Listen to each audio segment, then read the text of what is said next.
Sydney is building a big metro, one that harkens back to the times when English-speaking cities were still building impressive new subway lines. But it's making some weird decisions. This has been enough to attract the attention of, we care about transit enough that when something dumb happens, we might talk about it style of journalism. And since there has been a lot of talk about Sydney Metro recently, are the criticisms overblown or do they have a point? Let's talk about it. Sydney is building a large new metro system that is, in a lot of ways, one of the most impressive systems currently being built outside of Asia. When I first saw images of the system, probably about 5 years ago, I was struck by how the architects and designers had made a metro that felt truly Sydney. If you're not familiar with Sydney and its rail system, the existing one that is, then you should check out my video up here about that and then come watch the rest of this video. And the infrastructure truly is striking. There are grand stations, but they don't just look pretty. They're extremely high capacity, with long platforms allowing for up to 8-car trains. The last major metro system to do that in the English-speaking world was probably Washington, D.C. The lines currently being built are also quite expansive, stretching from the northwest down to the CBD and into the southwest, with a line that converted several sections of what were formerly part of the Sydney Trains network to metro-style operation. There are also new additional lines being built, including a line from St. Mary's to the new Western Sydney Airport in Western Sydney, and a line from the Sydney CBD west to Parramatta. With dense city centre stations with skyscrapers being built right on top of them and large, attractive automated trains, it all feels rather futuristic. And the first line is even being run by the MTR. Yes, the one from Hong Kong. But it's also weird. For one, the 3 different Sydney Metro lines will not be intercompatible. The first line to open from the northwest to the southwest via the Sydney CBD is using 1500 volt DC overhead power, while the Sydney Metro Western Sydney Airport line, which remains a mouthful to say, will be using 25 kilovolts AC power on its trains, as well as the new line from Sydney's CBD to Parramatta. There are modern metro systems which use both of these electrification schemes. However, 1500 volt DC power is far more common on modern metros, which means that Sydney is in luck because that's the standard already used on Sydney trains. AC electrification is mostly used on metros in India, such as the Delhi Metro. And yes, Sydney Metro West and Western Sydney Airport are long suburban lines, but lots of long suburban lines out there, like for example the 200+ kilometer Grand Paris Express, do use 1500 volt DC electrification. Taking things further, the trains on the Western Sydney Airport line will have different dimensions than the trains being used on the current line, which means that at least 2 of these Sydney Metro lines won't have compatible rolling stock. Now this is officially justified because airport travelers need extra space for their luggage, but the existing Sydney Metro trains are already pretty wide. Having a slightly wider train on that line just doesn't feel like a great reason to break compatibility across the system. There are more issues with this, and some of the discourse I've heard on the issue has felt unhelpful. For one, yes, it is common for metro systems to use multiple different standards across a number of different lines, but I wouldn't say it's best practice, and it's definitely not universal. Often it's the result of a system that was built over multiple different eras or by multiple companies who chose different standards, or a modern trend in system building in the English-speaking world, where independent lines are built completely separately, as P3 contracts or public-private partnerships, with the train options left completely open with very few restrictions to the bidders. This apparently spurs competition and drives down prices with competitive bids, but the places that use this approach, from Sydney to Toronto to Singapore, have some of the most expensive subways in the world, so I'm not sure it's actually doing what it's intended to do. I just don't think the value for money case is a good one. I see no reason you couldn't say, give us a metro train that has 1500 volt DC overhead power and has these dimensions, as well as a cool blue paint scheme, and have tons of manufacturers come back with train options that they bid with.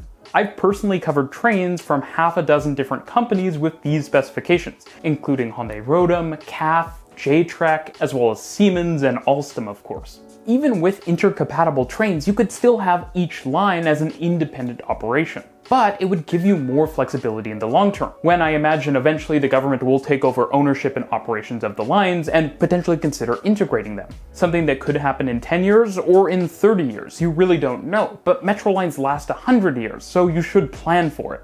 Intercompatibility isn't strictly necessary, but it's a good thing to design for. Many famous metro systems do use intercompatible trains across a large portion of their network. Sometimes even when the train sizes are different, the tracks and electrification schemes are compatible. For example, London, Paris, Barcelona, Madrid, Tokyo, Shanghai, New York, and far more. And this has a lot of benefits. For one, if your trains are compatible network-wide, that allows you to place larger train orders in the future. So instead of ordering 10 trains for this line, 10 trains for this line, and 10 trains for this line, you can order 30 as a pool, a larger order, and divvy them up as necessary. You can see this happening in a city like Montreal, where the newest metro trains have been deployed on multiple lines simultaneously. I've heard that the economies of scale already exist if you buy an off-the-shelf model, but the reality is there aren't off-the-shelf models of trains. Something that we also heard in Toronto in the Transit City era. Even the Grand Paris Express, Sydney Metro, and Montreal REM, all of which use very similar trains, use different trains. And so to get those economies of scale, you really want to be ordering more of the same train, not ordering trains with a pre-existing platform. Having compatible trains is also useful when you're having problems. Something which Sydney should really be thinking about, given a recent problem with the light rail trains used on one of its lines meant that light rail trains from another line were subbed in. If the trains weren't at least mostly intercompatible, that wouldn't have been possible. This can also come in handy when there's infrastructure problems. At the moment in Barcelona, as I discussed in a recent video, the Line 9 and 10 trains are using a portion of track design for Line 4 to access a major site.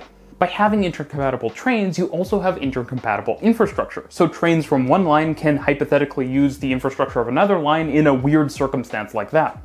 Of course, it's not obvious how that might happen in Sydney in the near future, but these situations can be hard to anticipate. They can happen decades down the road, and if you don't have compatibility, you simply can't do it. Now, I have seen more than one person in the transport sphere say compatible lines are what Sydney already has with Sydney trains, and delays ripple throughout the network. And this is just disingenuous. It's conflating trains being intercompatible with them interlining, which are completely different things. Just because trains could run from one line to another doesn't mean they will in practice. Many metro systems like Montreal and Mexico City have intercompatible trains that don't interline, so trains can be moved and are sometimes moved between different lines when, say, maintenance occurs and they aren't needed on one line or another, but they don't run from one line directly onto another in a passenger service. And line-to-line intercompatibility isn't really the only oddity with Sydney Metro. In the city centre, the interchange between Sydney Metro West and Sydney Metro, the existing line, isn't all that great. It's not terrible, to be clear, there will be a walkway between the stations, but on RMTransit I try to promote the best solution, which, as I talked about in a previous video, is probably cross-platform transfers. An annoying transfer makes it more annoying to make a trip that's entirely on the metro network, but since there will be an interchange, people will be making these trips. Now, it is hard to envision how a cross-platform transfer situation would work. If you have a single station in the CBD, then you can only have a cross-platform transfer in one direction or the other. Which direction should get that cross-platform transfer? Well, fortunately, we can actually learn from Singapore in this situation, and the solution is just to have two stations consecutively where there are cross-platform transfers. In Sydney's case, this would have looked like dropping the station at Hunter Street and instead on Sydney Metro West building two interchange stations in the CBD, one at Martin Place and one at Pitt Street, both of which would interchange with the existing metro line. If you want to transfer from Sydney Metro West to the north, change at Martin Place and you get a cross-platform transfer, and a cross-platform transfer from the west to the south would be available at Pitt Street. Of course, to be perfectly clear, this approach is pretty much out of the question now, as the stations are already being built. But it's what I would have liked to see. Cross-platform transfers are the vegetables of transit planning. They aren't easy and they aren't delicious, but once you have them, they lead to a healthier lifestyle. And ultimately, they're sort of the thing you would expect from a system that has more or less been master planned all at once. Sure, Sydney Metro Northwest started a few years ago, but all of these metro lines are happening within a 10-year span, and yet they aren't all that well master planned to interface with one another. At least back in the day when Hong Kong and Singapore were building a lot of stuff at once, they did a much better job integrating all of the various lines. For example, with double cross-platform transfers in Singapore at Raffles Place and Town Hall, or City Hall. I forget which one it is. The channel Building Beautifully, which I'll link up here, has lots of thoughtful videos about Sydney, its urbanism, and its public transportation. And Sheriff, who runs the channel, has talked before about the city's suburban buses and how they could be made better. Sheriff actually went out to some of the suburban metro stations, which have large parking structures and feel more Euston than Hong Kong. Hey Reece, thanks for the intro. I'm here in Kellyville right now, and yeah, this is a pretty massive car park. There's 1,200 spaces here. If you ask any transport planner, this is really not a good thing. Even if we generously assumed that each parked car here carried 2 people to the station, that's only 2,400 people, which only fills up 2 metro trains on a system that runs a train every 4 minutes in the peak. That's inefficient, to say the least. You're better off using this space for housing, mixed-use development, and transport interchanges. Granted, there are plans for this at Kellyville in the near future, but they've been moving kind of slowly. But Sydney knows how to get these places right. Look at Chatswood, it's epic. Now I'm in Chatswood, a metro station further down the line, which does things a lot differently, and frankly a lot better. There's no massive car parks here. Instead, we see a good mixed-use development with plenty of high-density residential living, 2 shopping centres in close proximity, lots of dining options, a beautiful pedestrian plaza, and a large bus interchange. Yeah, it's pretty epic.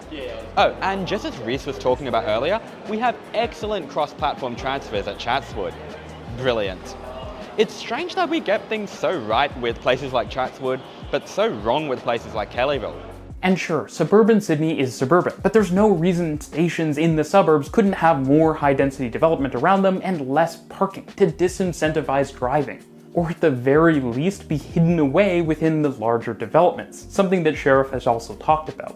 Now, I can imagine the comments already going, Sydney is a suburban city, but what does that even mean? The whole point of investing in mass transit infrastructure is to shape the growth of a city. The goal isn't to build a subway to people's white picket fences and front lawns, but to densify areas of the city.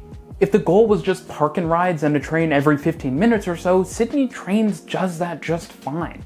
So like any transit system, Sydney Metro isn't perfect, and like systems in Toronto and New York, I think highlighting the problems in it is a great way to help make future projects better. You see, I don't really like having to say it, but I'm not a fan, so to speak. There are good things and bad things in the world of transit, and of course getting transit built is one of the good things. But there needs to be space to critique projects, especially for outsiders who are less likely to derail things completely and more likely to nudge them in the right direction. I can be the bad cop, Sheriff can be the good cop. Because a bad decision today might mean less people ride the trains, and less people riding the trains means less stuff gets built in the future. You've gotta play the long game.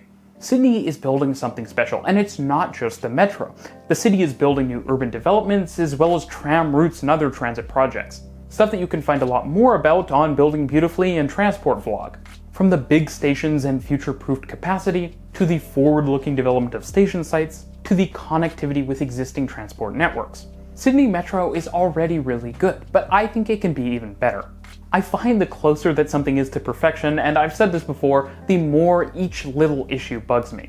Because while I can't imagine, say, the Vancouver SkyTrain ever being the prototypical, perfect metro system, I can see Sydney's metro being that. With big trains, automation, platform screen doors, and attractive trains and infrastructure.